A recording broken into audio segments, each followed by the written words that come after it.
Hello, everyone. I am Dr. Susan Ryder, and I have been the one behind all the feedback this term.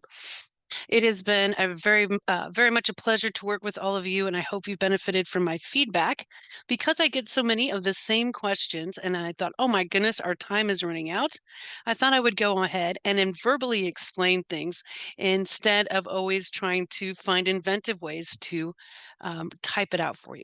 So I'm going to share my screen, and I have some things set up here. Very quick, my fancy PowerPoint. You like that? Looking good? Mhm. So what I'm going to talk about is scholarly writing with in-text citations, and they are always the hot topic. And I will give you a metaphor that is, oh, I should take a step back or two. Since 2020, I've worked on dissertation committees as the chair and or committee member. And so far, I believe I have about 24 candidates that I have helped graduate, along with the other committee member, of course, and the team of others. But what I'm telling you that for is that I've gained a lot of experience in helping students become candidates now, which is exciting, and candidates to become graduates. So, in-text citations. And in fact, I've been asked to repeat this before in live sessions for I used to teach, I was the TOR for Chapter 2 for the last 2 years. So when I come here to the beginning of the process, I'm super excited to get you ready for the next steps. And the biggest thing that shows up is documenting your work because your topics are about to get a, a lot more complex, much like when we had to add ontology and epistemology. When we use those terms, and I have an example for you, the one I put in the announcements for week 4, when we have those terms, or pragmatism, or social interaction, structural construction, structural functionalism, social construction, consequentialism, all the isms and ologies and all of these approaches, right? Vygotsky's approaches, Piaget. We also have to document when they were published, when their work entered the public space and became a usable tool. Because what we know is theories, or the ologies are learning logos, logic. When we have these terms and they become part of our daily, well, vernacular, because you're all educators. So a lot of times we have this terminology running around in the background of our head, like with the approaches and being, like the pragmatic approach. Of course, the opposite of an emotive approach, which would be like, psh, right. We have to give credit to those original authors, because then here's the next thing that happens. Say I'm using ontology and GPA, and the ontology of how I'm going to value the GPA, it really also is dependent on the topic I'm using. So we have topics, then we have key terms. And when you get into chapter 2, you'll have a set of key terms that, like when you see key terms for a scholarly writing, an article, or any dissertation. So you have your topic, your key terms, and then your theoretical framework. They frame the study, right? Separate from that is the ontology and epistemology, oxyology. I mean, there's a few more ologies in that. It's a quadrant of ideas or lenses to look through to, as what are we really determining as real? How can we prove it? And according to whom? So the according to whom is where this conversation is headed. If someone doesn't know ontology is a part of metaphysics, we need to tell them. And so we also need to not assume the person reading what we're writing knows. So because I was my bachelor's, I happen to be familiar with all those terms I'm not going to tell you how long ago, but a long time ago. And we need to make sure that the reader knows, because when we share that, they know that you know what you're talking about, that you've actually done the work to understand what those terms mean, how they can be used, implemented, and understood. That's why those in-text citations are important. Another reason they're important is because when you go to read scholarly work, you're reading it typically as a professional or as the interested party, right?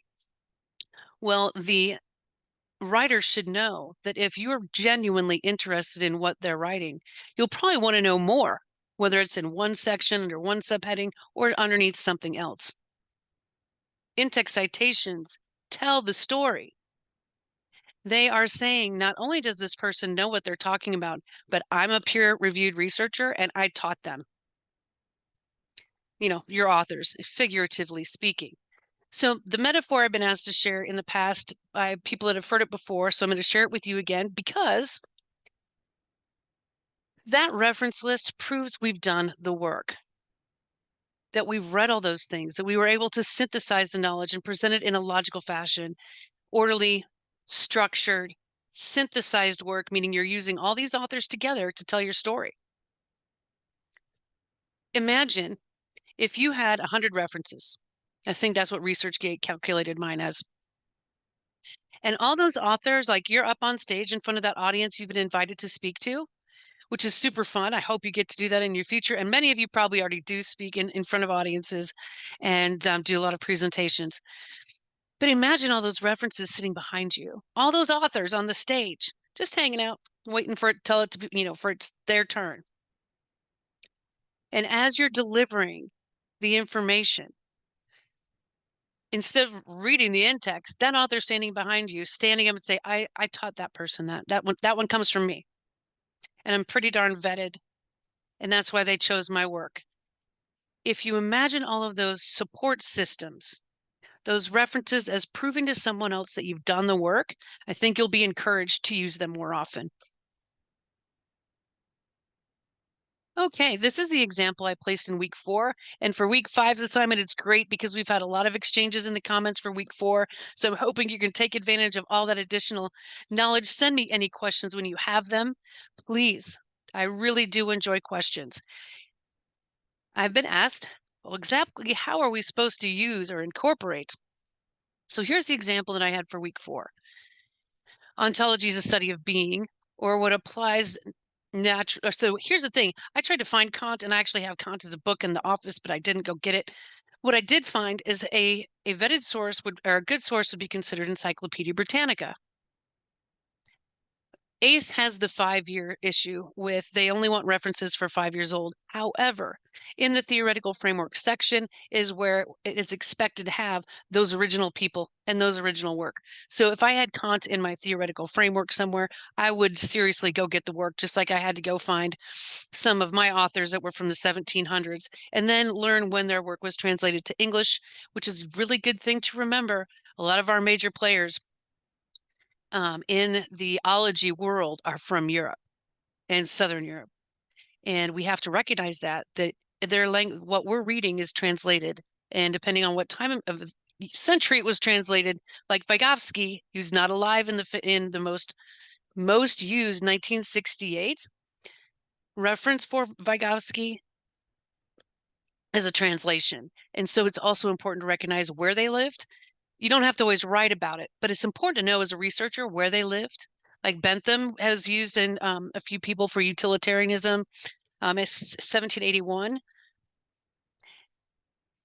And Becerra, they worked hand in hand and really did a big number on understanding cause and effect and pain and punishment and all these big things in Europe back in their day. And it was before sociology was coined by Auguste Comte in 1838.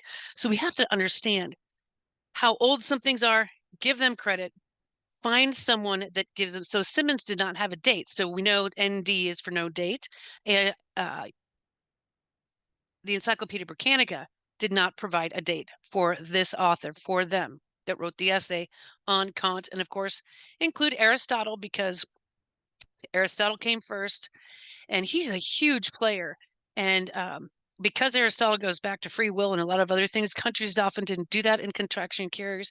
And so we have to recognize these big players came from government types of systems and societies that are not similar to ours directly. All right, my example goes in, I give it a reference in text here where I'm getting how do I, according to whom is ontology the study of being? It's according to Simmons, who wrote about Aristotle and Kant in Encyclopedia Britannica. And of course, I would have the full reference down below. This is just an example of how to combine them. And then, of course, seminal author, that seminal author is the original author. Seminal is a word that gets used in the Chapter 2 checklist, and always it's the original. And then, of course, when we're dealing with these two things for week 4, it was a separate, we need to recognize the ontology and epistemology as on their own merits. And then we have the theoretical framework that you're wanting your future study to be looking at.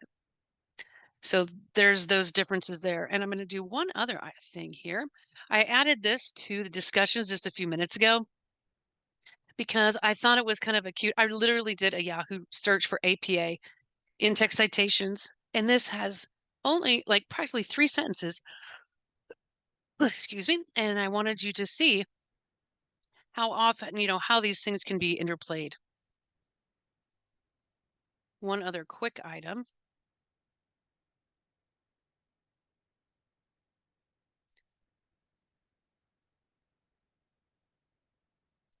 From this visual, much like the other examples I've given you, I just simply want you to see.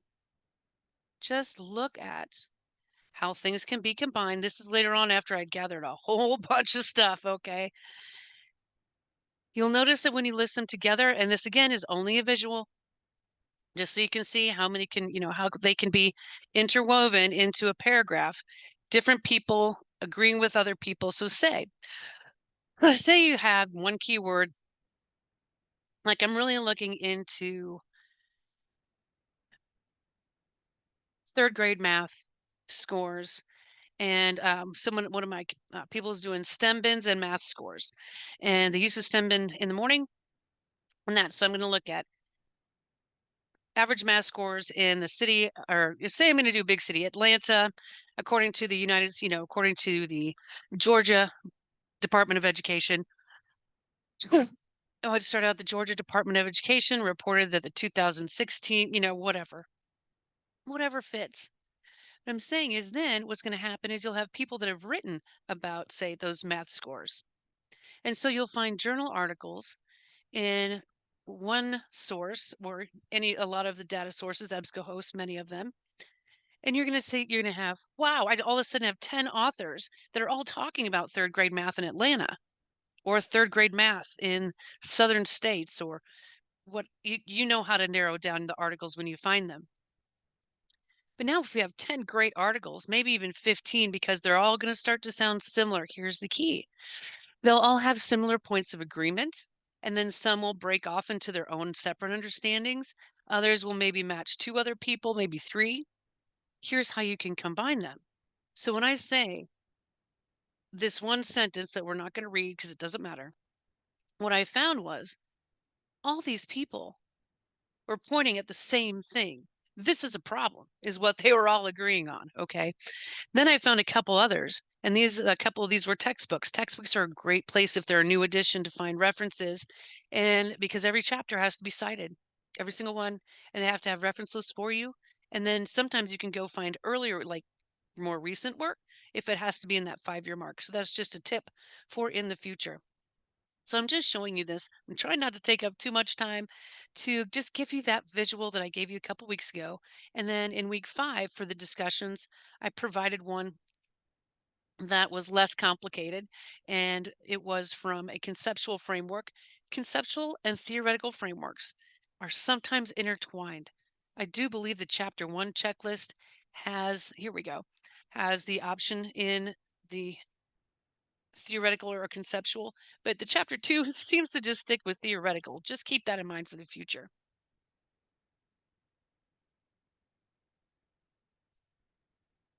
Okay, so here's less authors needed because it was dealing specifically with the individual ideas all on one topic. And I basically had to separate them. So again, this is not about the content. I simply want you to see how here's one, here's one, here's one, here's one. They're all different. Remember, I've said use many authors in one paragraph. Here's this one again, but he's now been compared to Johnson and Gowdy.